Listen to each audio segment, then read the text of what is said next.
So I decided to make a very straightforward example in my mind, which is integrity, because we talk about it in most companies, we talk about it anywhere we're dealing with anything related to process. So integrity is the thing that came to my mind, and I said, okay, how about we set the knowledge in the chart that we see with the y-axis, instead of putting a knowledge, which is vague, let's put integrity instead of that.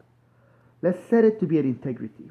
And knowledge is integrity. From now on, when we say knowledge, that's integrity. So the knowledge is integrity. We're convinced about it. We are sure.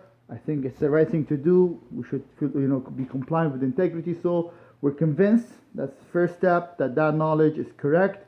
So we're going to use that knowledge. So keeping it fixed, the only thing we're going to follow as cases is in the spiritual end of it.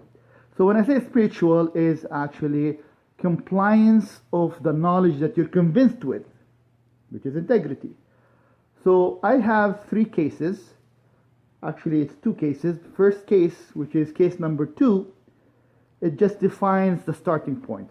Where are we right now? Let's assume our starting point is the location of vision number 2, which is midway in the right side of the chart. So we're right there. That's our starting point. So let's look at two extreme cases. So before we go into these cases, I'm just going to define what's written in every case. So there are three things mentioned. First thing is do comply and not comply. Basically, are you going to comply with that knowledge that you are convinced with? Are you going to, go from a knowledge to something that you're going to actually act upon? So are you going to act upon integrity or not? So that's do comply or not comply.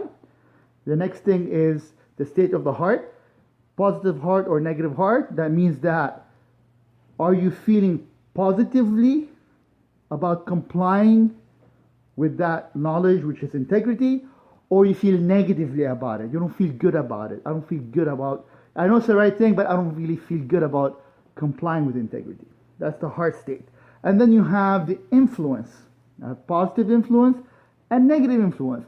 And what is that? Basically, it's external factors. For example, complying with this knowledge, will it give you, more money or less money? Is it a positive influence or a negative influence? Are you complying with something that you believe is right, but you'll end up maybe paying more to your taxes, or you end up kind of, pissing off your manager, or is it, so that's the thing. So the influence is the external effect of complying with that knowledge, and that knowledge is right now integrity.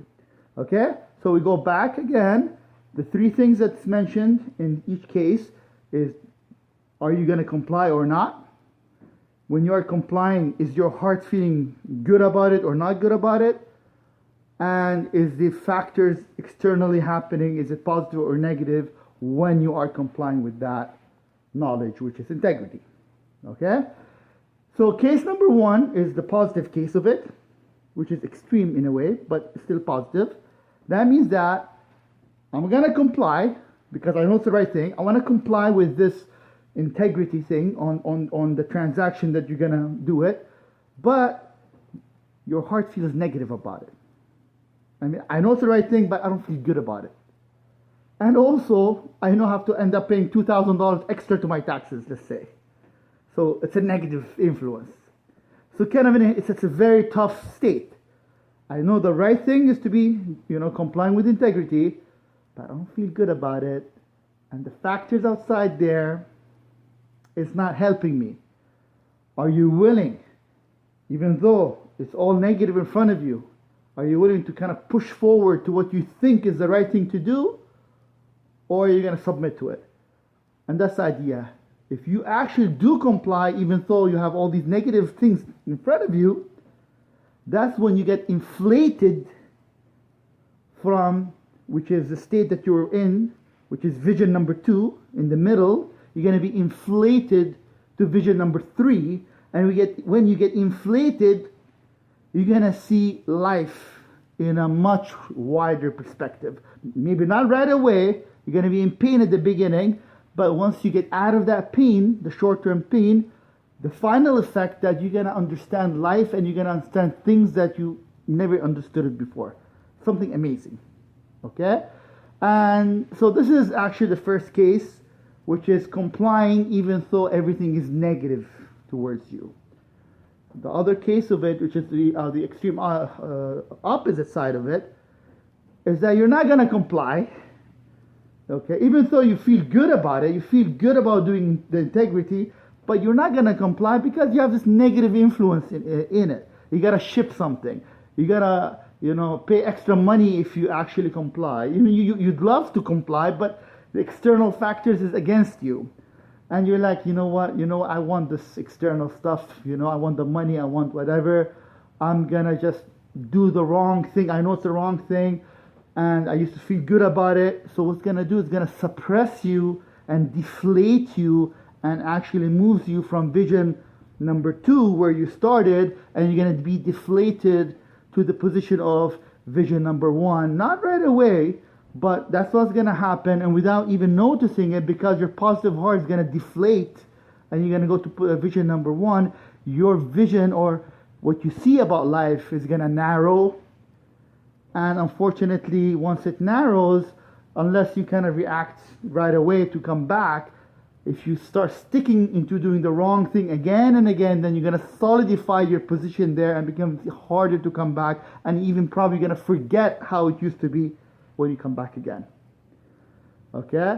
So this is like, I guess, a case, a very simple case with integrity. And when you comply, when you have a negative heart, when you do not comply, positive heart.